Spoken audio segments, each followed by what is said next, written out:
Hello दोस्तों, मैं विधान विश्वासु। आज हम लोग डिस्कस करेंगे जो अपकमिंग एनटीपीसी एग्जाम होगा उस एग्जाम में मैथ के बारे में इन डिटेल्स। क्योंकि ऑलरेडी हम लोग जान गए हैं कि जो एनटीपीसी का जो आपका ग्रेजुएट और अंडर ग्रेजुएट है दोनों का फॉर्म फिलअप खत्म हो गया। अभी 2-3 महीना में ही एग्जाम हो जाएगा। तो ये जो लास्ट 2 और 3 मंथ है इसमें मैथ को कैसे प्रैक्टिस करना चाहिए, प्रीवियस ईयर को प्रैक्टिस करना चाहिए, ऐसे बहुत सारा क्वेश्चन को आज हम जानेंगे। ये वीडियो आप लोगों को डेफिनेटली हेल्प होने वाला है, तो इसको मन से देखिए। तो आप लोगों को मैथ के बारे में जितना भी डाउट रहेगा वो सॉल्व हो जाएगा। क्योंकि एनटीपीसी एग्जाम जो क्लियर करेंगे वही लोग क्लियर कर पाएंगे जो लोगों को मैथ अच्छा है और जो लोग स्ट्रेटेजी लेकर ही मैथ प्रैक्टिस किया है। उन लोगों को ही मैथ मैथ में नंबर भी ज्यादा आएगा और उनको सिलेक्शन का चांस भी बढ़ेगा। तो हम लोग आज डिस्कस करेंगे इसीलिए जो एनटीपीसी का मैथ है उसमें जो इंपॉर्टेंट पॉइंट है, क्या क्या इंपॉर्टेंट पॉइंट होगा उस पॉइंट के बारे में एक इन डिटेल्स में डिस्कस करेंगे। तो ये वीडियो ध्यान से देखिए, आप लोगों को डेफिनेटली हेल्प होने वाला है। तो जो फर्स्ट हम देखेंगे कि जो नोटिफिकेशन है वहां पे मैथ का जो सिलेबस और टाइमिंग किया दिया है, जो प्रीवियस ईयर का क्वेश्चन आप लोगों को प्रैक्टिस करना चाहिए या नहीं करना चाहिए, अगर करेंगे तो वो आपके जो एग्जाम है उस पॉइंट ऑफ व्यू से कितना इंपॉर्टेंस है उसके ऊपर हम लोग डिस्कस करेंगे।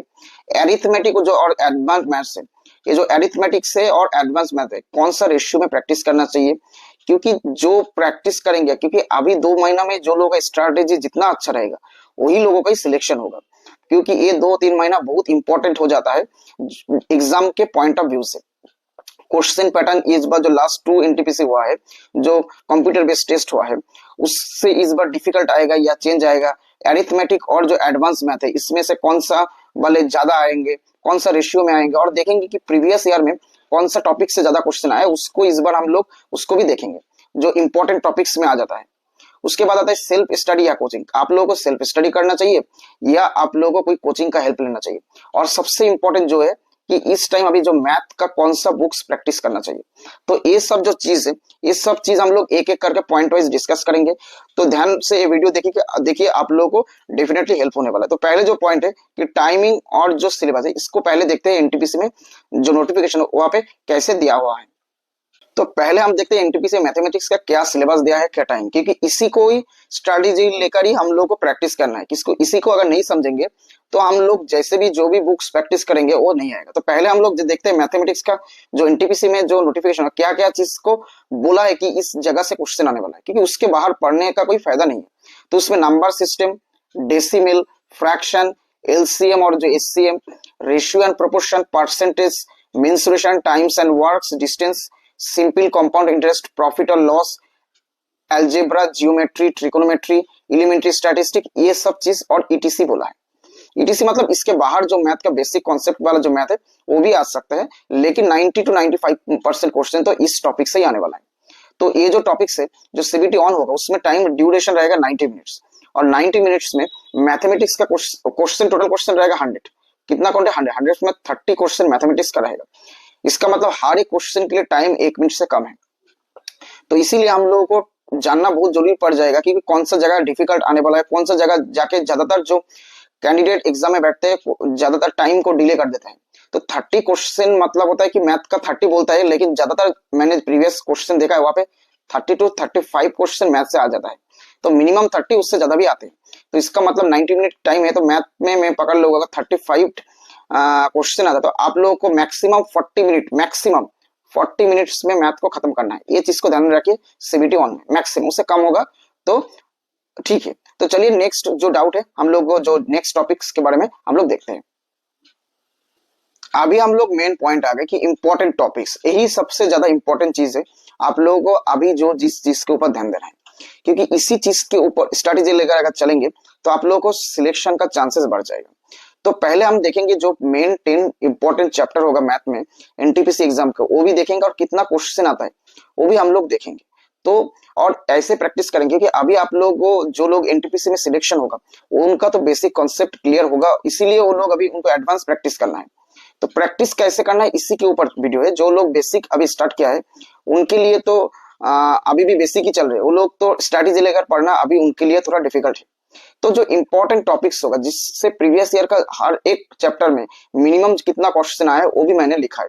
मैंने बहुत सारा प्रीवियस ईयर का सेट देखा जहाँ को चेक करके मेरे को लगा कि ऐसे क्वेश्चन हर एक टॉपिक से आए, तो इस टॉपिक को ज्यादा प्रैक्टिस करना चाहिए।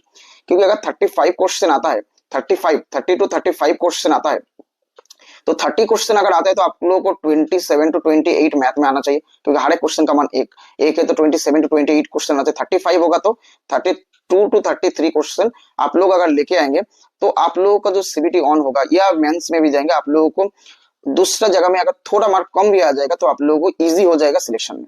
और मैथ ऐसी जगह है जिस जगह से आप श्योर शॉट नंबर ले सकते हो। जीके में कहां से पढ़ोगे कहां से आएगा ये बोलना थोड़ा मुश्किल है, लेकिन मैथ में ऐसा नहीं है। मैथ अगर सही से प्रैक्टिस करो, स्ट्रैटेजी लेकर पढ़ो तो हो जाता है। तो फर्स्ट जो जैसे मैंने ऐसे सीक्वेंस लिया है, अगर ऐसे आप लोग प्रैक्टिस करेंगे तो आपको प्रैक्टिस में भी इजी होगा, क्योंकि पहले इजी चीज प्रैक्टिस करना है, उसके बाद डिफिकल्ट चीज। पहले डिफिकल्ट जाएंगे तो आपको टफ लगेगा। तो अभी जो चीज हम लोग बोलेंगे कि पहले जो आप लोगों को प्रैक्टिस करना चाहिए नंबर सिस्टम, क्योंकि रेलवे में कोई भी सेट आप लोग उठा लीजिए उसमें नंबर सिस्टम का क्वेश्चन सबसे ज्यादा आता है।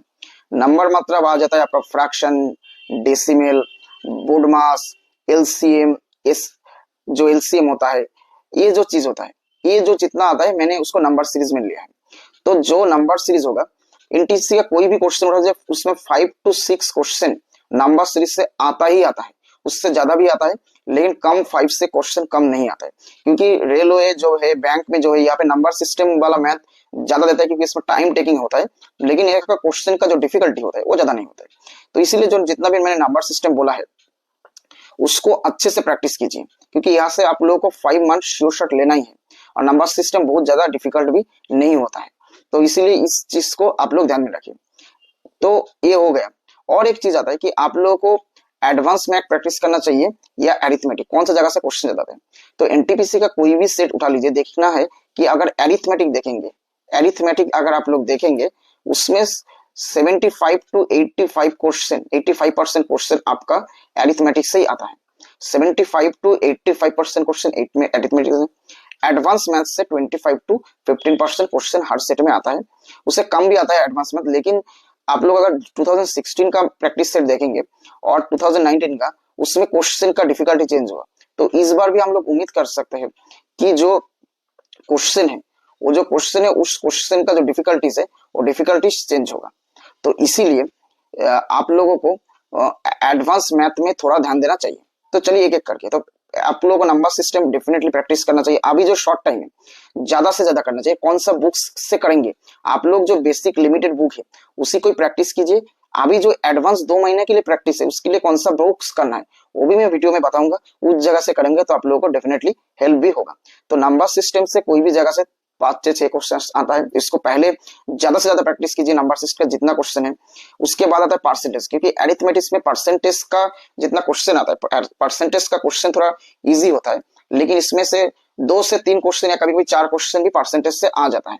जितना भी सेट देखो उसमें 2 मिनिमम परसेंटेज से क्वेश्चन तो आता ही आता है, ज्यादा भी आता है।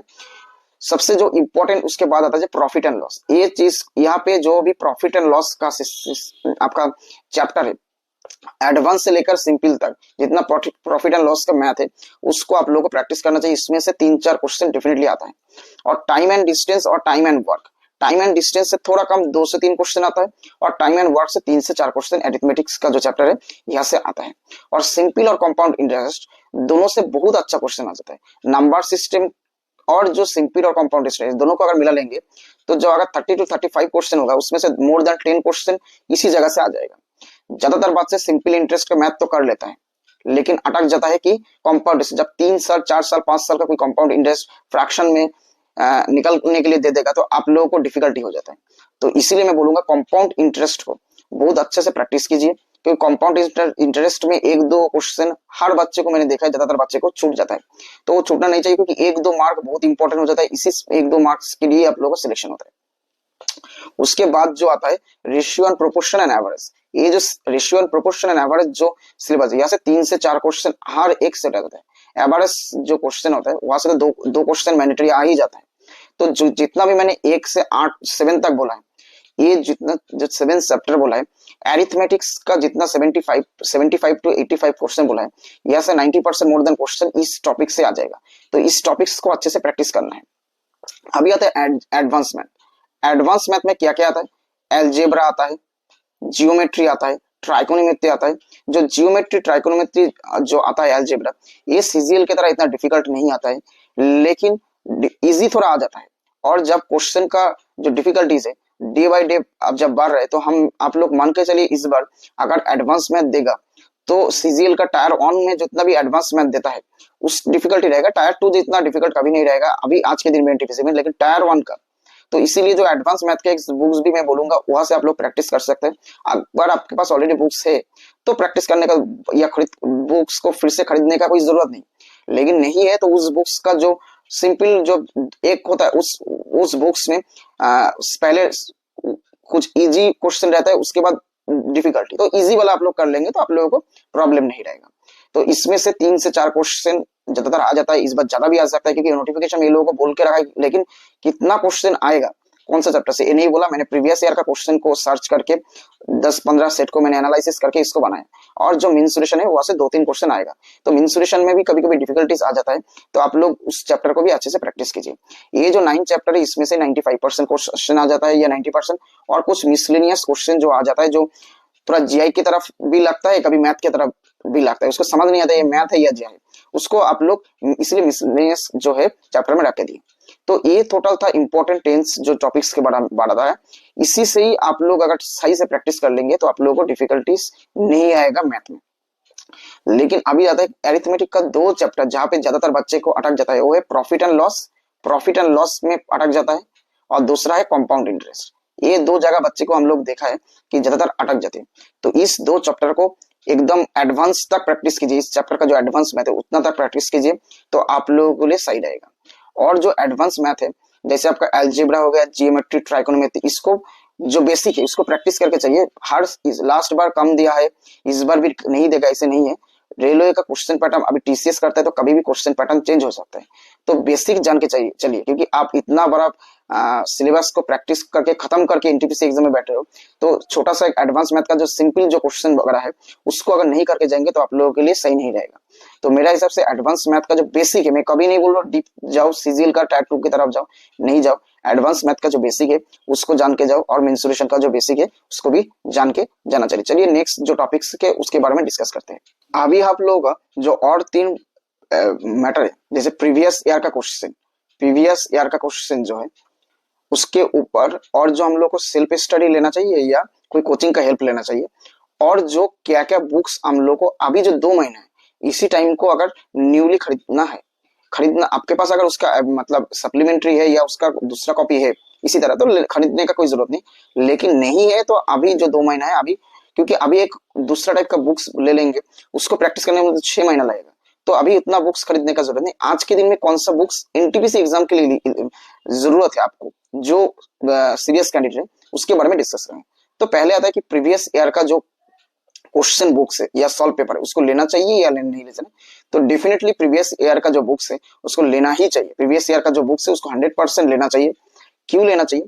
प्रीवियस ईयर का क्वेश्चन बुक से क्या क्या आप लोगों को फैसिलिटी मिला। सबसे पहले जो होता है कि क्वेश्चन पैटर्न, रेलवे कैसे क्वेश्चन करता है, कौन सा टॉपिक से कितना क्वेश्चन करता है, कितना डिफिकल्टीज क्वेश्चन आती है एनटीपीसी में, ये सब चीज जानना है। तो एनटीपीसी का जो एग्जाम प्रीवियसली हुआ है या रेलवे का जितना भी प्रीवियस एग्जाम हुआ है सीबीटी, मतलब उससे पहले जो मैनुअल हो उसको जरूरत नहीं है। जब से सीबीटी स्टार्ट हुआ है, उस जब प्राइवेट प्लेयर क्वेश्चन स्टार्ट किया है तब से क्वेश्चन का जो पैटर्न है उसको जानने के लिए प्रीवियस ईयर का पेपर रखना बहुत जरूरी है। क्योंकि एसएससी, सीजीएल और एनटीपीसी दोनों ग्रेजुएट लेवल का जॉब होने के बाद भी सीजीएल का क्वेश्चन पैटर्न थोड़ा डिफिकल्ट है, मैथ थोड़ा डिफिकल्ट है, लेकिन एनटीपीसी का मैथ थोड़ा इजी है। लेकिन नंबर सिस्टम वगैरह जो टाइम टेकिंग वाला मैथ थोड़ा कभी कभी ज्यादा दे देता है एनटीपीसी में। ये सब जो चीज है इसको एनालिसिस नहीं करेंगे तो टाइमली आप पेपर को खत्म नहीं कर पाएंगे, और टाइमली पेपर को मैथ को खत्म करना है तो प्रीवियस ईयर बुक रखना बहुत जरूरी होता है। ये हो गया आपका दूसरा क्वेश्चन पैटर्न। क्वेश्चन का पैटर्न कैसा है वो भी आप जानेंगे। रिपीट क्वेश्चन, क्योंकि आप अगर देखेंगे एनटीपीसी का प्रीवियस 100 क्वेश्चन से ऊपर क्वेश्चन हुआ है सीबीटी में, उसको देखेंगे कि बहुत सारा सेट में रिपीट क्वेश्चन किया, इवन डिजिट को भी चेंज नहीं किया। तो अगर प्रीवियस ईयर का क्वेश्चन प्रैक्टिस करके जाएंगे, एक या पकड़ लीजिए 35 में से 3-4 क्वेश्चन ऐसे हो गया, 4 क्वेश्चन जिसको रिपीट किया, इवन डिजिट को भी चेंज नहीं किया गया, तो 4 क्वेश्चन को करने के लिए जो 4 मिनट का टाइम आपने पकड़ के रखा था उसमें आपको सिर्फ 40 सेकंड में ही हो जाएगा। इसका मतलब या 1 मिनट, मतलब क्योंकि वो उसका आंसर आपने किया है पहले से जानते हो, तो आप लोग को 3 मिनट एक्स्ट्रा टाइम मिल जाएगा। दूसरा रेलवे का जो मैथ डिफिकल्ट मैथ उसमें आप लोग टाइम दे पाओगे। बहुत सेट हुआ है जहाँ पे डिजिट को भी चेंज नहीं किया, इवन डिजिट को भी चेंज करते हैं, अगर रिपीट क्वेश्चन आता है डिजिट को चेंज करके तो भी आप लोग 4 क्वेश्चन 1.5 मिनट या 2 मिनट में कर लोगे, तो 2 मिनट को बचा लोगे। तो ऐसे होता है कि इसीलिए बहुत जरूरी हो जाता है प्रीवियस ईयर क्वेश्चन को प्रैक्टिस करना, कोई भी रेलवे एनटीपीसी का हो या रेल का दूसरा जो एग्जाम है उसको भी अगर प्रीवियस ईयर क्वेश्चन पेपर जितना भी सॉल्व कर पाओगे, टाइमली सॉल्व कर पाओगे, आप लोगों के लिए एग्जाम के लिए हेल्प होगा। तो ये हो गया प्रीवियस के क्वेश्चन। दूसरा आता है कि आप लोगों को सेल्फ स्टडी करना चाहिए या कोई कोचिंग का हेल्प लेना चाहिए। तो मेरे हिसाब से अगर आप लोगों को सेल्फ स्टडी सफिशिएंट लगे तो कोई कोचिंग का लेने का जरूरत नहीं। लेकिन मेरे हिसाब से अगर आप लोग कोई कोचिंग का जो फीस है उसको अफोर्ड कर पाते हो और कोई जगह में अभी तक आपने कोई भी कोचिंग नहीं लिया है, लेकिन आप चाहते हो कि इस बार एनटीपीसी लास्ट 2 महीने के लिए जिस जगह पे स्पेशली एनटीपीसी के लिए कोचिंग करा रहे उस जगह से आप लोग हेल्प ले सकते हो। और जो लोग ऑलरेडी कोचिंग ले रहे हो उनके लिए तो कोई चीज नहीं, वो लोग तो ले सकते हो। लेकिन अभी 2 महीने के लिए अगर आप कोचिंग ले लेंगे तो क्या होता है कि अगर उनसे बात करते करते दूसरा स्टूडेंट के साथ, तो क्वेश्चन का उनका मतलब दूसरा लोग कैसे तैयार हो रहे उसका एक अंदाजा आप लोगों को लग जाता है, तो इसीलिए होता है। लेकिन मैं ज्यादा सजेस्ट करूंगा कि अगर फिजिकल मतलब जाके कोई कोचिंग सेंटर आप अगर पॉसिबल है तो करिए, ऑनलाइन से फार फार बेटर है। लेकिन वो ऑप्शन भी नहीं रहेगा तब जाके आप लोग ऑनलाइन ले सकते हो, क्योंकि ऑनलाइन में जिस स्टूडेंट के साथ आप जुड़ा हुआ उसके साथ आप ज्यादातर कांटेक्ट नहीं कर पाओगे, वो कितना पढ़ रही है उसको कितना नॉलेज है ये सब चीज नहीं जान पाओगे। तो ये हो जाता है कि आपका ऑनलाइन कोचिंग का डिफिकल्टीज। लेकिन फिजिकल मतलब किसी जगह जाके अगर ऑफलाइन करोगे तो ये सब पॉसिबल है। लेकिन उसमें भी एक चीज ध्यान रखना है कि कोचिंग सेंटर ज्यादा दूर नहीं होना है, क्योंकि अगर 2 घंटा दूर में जाओगे आने जाने में 4 घंटा वेस्ट हो जाएगा। अभी टाइम की, इसीलिए टाइम का मैनेजमेंट बहुत जरूरी है। तो सेल्फ स्टडी करो तो भी प्रॉब्लम नहीं। अगर कोचिंग लेना है घर के नजदीक कोई ऑफलाइन कोचिंग है तो एनटीपीसी के लिए स्पेशली कोचिंग दे रहे हैं, अच्छा कोचिंग आप जानते हो, तो डेफिनेटली उस कोचिंग सेंटर में जाके आप लोग हेल्प ले सकते हो। तो प्रीवियस ईयर का क्वेश्चन का इंपॉर्टेंस हम लोग जान गए, कोचिंग जाना है कि नहीं जाना है वो भी जान गए। अभी आता है कौन सा बुक आज के दिन में प्रैक्टिस करना चाहिए। इसके लिए मैंने 3 बुक्स को उठाया और तीनों बुक्स है किरण पब्लिकेशन, तीनों बुक्स है किरण पब्लिकेशन। ये कोई पेड चैनल नहीं है, लेकिन क्योंकि मैंने जब एनटीपीसी का तैयारी किया था मैंने हर एक बुक को किरण पब्लिकेशन से लिया था और मैंने देखा था कि किरण पब्लिकेशन एक बड़ा पब्लिकेशन होता है। यहाँ पे क्वेश्चन का जो इरर होने का या रॉन्ग होने का, आंसर को रॉन्ग सॉल्व करने का जो तरीका होता है, रॉन्ग होने का चांसेस बहुत कम रहता है, क्योंकि यहाँ में बहुत सारे लोग रिसर्च करके इस बुक्स को बनाता है। बहुत सारा बुक्स होता है जैसे 5 to 7% क्वेश्चन का आंसर ही रॉन्ग हो रहता है, तो उस रॉन्ग को आप सीख के जाओगे तो फिर से रॉन्ग करोगे। तो इसलिए बड़ा पब्लिकेशन को लिया है, जिस पब्लिकेशन का बुक्स हर जगह चलती है, इंग्लिश और हिंदी, इंग्लिश और हिंदी दोनों में ये जो बुक्स है, ये जो जितना भी किरण बुक्स रहता है ज्यादातर अवेलेबल रहता है, तो ज्यादातर इसीलिए ये हेल्प हो जाता है। तो 3 बुक्स में किसको कौन सा बुक लेना चाहिए? तो फर्स्ट जो बुक्स होता है वो सॉल्व पेपर है और क्या है किरण का चैप्टर वाइज है। तीनों बुक्स का लिंक्स में मेरे डिस्क्रिप्शन बॉक्स में दे दूंगा, आप लोग जाके वहां से प्रैक्टिस करते हो। तो चैप्टर वाइज बुक्स मैथ का जो आज के दिन पे जो ऑलरेडी आप लोग अगर अरिथमेटिक कर रहे हो, आपका अग्रवाल का, आर्यहंत का या किसी की जगह पे वो लोग वो करते चलो। लेकिन चैप्टर वाइज बुक्स उस लोग को लेना चाहिए जो अभी बेसिक मैथ जिसका क्लियर नहीं है, क्योंकि जिस बच्चे को बेसिक क्लियर नहीं है वो रेलवे का प्रीवियस ईयर का जो चैप्टर वाइज सॉल्व पेपर करेंगे, जैसे प्रॉफिट एंड लॉस का चैप्टर पूरा सॉल्व कर लेंगे तो उसको आसानी होगा एनटीपीसी में क्वेश्चन को अटेंड करना। लेकिन जो अभी ऑलरेडी बेसिक खत्म हो गया, जिसको सिर्फ प्रैक्टिस से प्रैक्टिस करना है, उनके लिए मैं चैप्टर वाइज सॉल्व पेपर कभी भी रिकमेंड नहीं करूंगा। जो बेसिक में है वही लोग ही चैप्टर वाइज सॉल्व पेपर लीजिए तो आप लोग, क्योंकि चैप्टर वाइज सॉल्व पेपर में आपका फॉर्मूला वगैरह सब कुछ दिया हुआ है कैसे करना है आपका किरण का बुक्स में। तो इसलिए आप लोग जो लोग बेसिक मैथ में हो अभी, जो इस बार एनटीपीसी को टारगेट कर रहे हो लेकिन बेसिक मैथ में अभी भी एडवांस मैथ में नहीं गए हो, 1 साल भी प्रैक्टिस किया, तो उनके लिए मैं बोलूंगा चैप्टर वाइज बुक्स लेना सही रहेगा। लेकिन जो लोग ऑलरेडी चैप्टर वाइज सॉल्व कर लिया, मतलब जितना चैप्टर मैंने इस वीडियो में 10 चैप्टर बोला है उसको आपका बेसिक से एडवांस मैथ तक उस चैप्टर को खत्म कर लिया दूसरा कोई बुक से, तो उनके लिए चैप्टर वाइज सॉल्व पेपर से ज्यादा होगा जो प्रीवियस ईयर का सॉल्व क्वेश्चन होगा एनटीपीसी का, उसको लेना। इसका वॉल्यूम 1 को मैंने दिया, इसका वॉल्यूम 1 और 2 दोनों अवेलेबल है। वॉल्यूम 1 में 60 पेपर है, अगर आप 60 पेपर को खत्म कर लेंगे तो वॉल्यूम 2 भी ले सकते हो। तो इसमें क्या बेनिफिट होता है, क्योंकि इसमें आपको चैप्टर वाइज देने के बाद जैसे रेलवे में क्वेश्चन आता है सेम एज इट इज देता है। तो आज एक पकड़ लीजिए क्वेश्चन नंबर 1 को प्रॉफिट और लॉस दिया, सेकंड को आपको परसेंटेज दिया, थर्ड को एडवांस मैथ दिया, फोर्थ को मेंसुरेशन दिया। तो ऐसे आप लोग अगर प्रैक्टिस करेंगे तो क्या होता है, आपको जो क्विक मैथ करने का जो हैबिट है वो दिन ब दिन बढ़ते जाते हैं। तो उस क्योंकि उसी तरह ही तो रेल का जो एनटीपीसी एग्जाम का क्वेश्चन देगा, तो आपको सॉल्व करने का आसान होगा। चैप्टर वाइज कंटिन्यूस करेंगे, प्रॉफिट एंड लॉस, उसके बाद परसेंटेज में जाएंगे तो आप लोगों को प्रॉफिट नहीं होगा। जो ऑलरेडी जिसको ऑलरेडी जितना चैप्टर मिला है उसके एडवांस और बेसिक क्लियर हो गया, तो उनको डेफिनेटली प्रीवियस ईयर का जो क्वेश्चन होगा उसको ही सॉल्व करना चाहिए और टाइम लेके करना चाहिए। अभी टाइम ज्यादा नहीं है, अभी टाइम लेके करना है, तो आप लोग बहुत हेल्प हो जाएगा। और किलोन का बुक्स मैंने जितना देखा है, इसमें मिस्टेक होने का चांस या रॉन्ग क्वेश्चन रॉन्ग आंसर रहने का चांस बहुत मिनिमम है, तो इसीलिए इसको बोला। और हिंदी इंग्लिश में ज्यादातर अवेलेबल रहता है, तो जो लोग नया है उनको चैप्टर वाइज लेना चाहिए, जो नया नहीं है उनके लिए ये जो सीबीटी ऑन का क्वेश्चन सॉल्व पेपर है इसको लेना चाहिए। अभी आता है तीसरा बुक। तीसरा जो बुक से मैंने बोला कि जो एडवांस मैथ होता है वो एनटीपीसी में बहुत कम देता है, 4-5 क्वेश्चन आता है और बेसिक तरह आता है। लेकिन इस बार वैसे ही आएगा या उससे थोड़ा डिफिकल्ट आएगा बोलना पॉसिबल नहीं है, क्योंकि ऐसे नोटिफिकेशन में मेंशन नहीं किया। हो सकता है इस बार 5 से ज्यादा भी एडवांस मैथ दे दे, कोई सेट में ना दे कोई सेट में दे दे, ऐसे भी हो सकता है। तो बेसिक जो एलिमेंट्री मैथ है उसको अगर एडवांस मैथ सीखना है, इसके लिए बेस्ट बुक किरण का जो एलिमेंट्री एडवांस मैथमेटिक्स बुक्स है यही है। मैंने इस बुक्स को बहुत बार प्रैक्टिस किया है, जब मैंने भी बहुत बार प्रैक्टिस किया, इसीलिए इस बुक्स के बारे में मैं जानता हूँ। इसमें गलत होने का चांसेस भी कम रहते हैं। तो अगर आप लोग आज के दिन में एडवांस, और अगर आप लोग एडवांस मैथ अगर या सीबीटी और प्रीवियस ईयर का भी एडवांस मैथ अगर कर लेंगे तो ये बुक्स का जरूरत नहीं होगा। लेकिन आप रिस्क नहीं लेना चाहते, नहीं सर मेरे पास सफिशिएंट टाइम है, ऑलरेडी मैंने जो एरिथमेटिक वाला जो चीज है, एरिथमेटिक्स का जो बेसिक से एडवांस मैथ तक प्रैक्टिस कर लिया, अभी मैं टाइम देना चाहता हूँ, मेरे पास टाइम है कि मैं एडवांस मैथ का, तब इस मैथ में चैप्टर वाइज है और इसमें एडवांस प्लस बेसिक भी है, तो एडवांस में नहीं जाना है आपका, एडवांस मैथ का एडवांस में नहीं जाना है। बेसिक जो एडवांस मैथ में है किरण एलिमेंट्री बुक्स में वो प्रैक्टिस कर देंगे तो आप लोगों को मोर देन एनफ हो जाएगा। तो ये था छोटा वीडियो। अगर इसके रिगार्डिंग आपको और कुछ भी जानना है मेरे को कमेंट करके बताइए। और ये जो तीनों बुक्स मैंने बोला है, तीनों बुक्स का जो परचेस लिंक है मैं ट्राई करूंगा वीडियो लिंक में दे देना, तो आप लोगों को अगर चाहिए तो वहां से खरीद ले सकते हो। लेकिन और एक चीज मैं क्लियरली बोल रहा हूँ, अगर आपके पास ऑलरेडी आप कोई भी बुक्स का प्रैक्टिस कर रहे हो तो ये चैप्टर वाइज बुक्स का जरूरत नहीं। दूसरा आता है कि सीबीटी ऑन का जो ये जो बुक्स है solve paper plus previous year question, इसको ले सकते हो अगर आपके पास नहीं है। और एडवांस मैथ अगर चाहो तो ले सकते हो, नहीं चाहो तो नहीं ले सकते हो। तो ये था टोटल वीडियो। अगर आपको अच्छा लगे तो प्लीज इसको लाइक शेयर और सब्सक्राइब भी कीजिए। Thank you watching this video.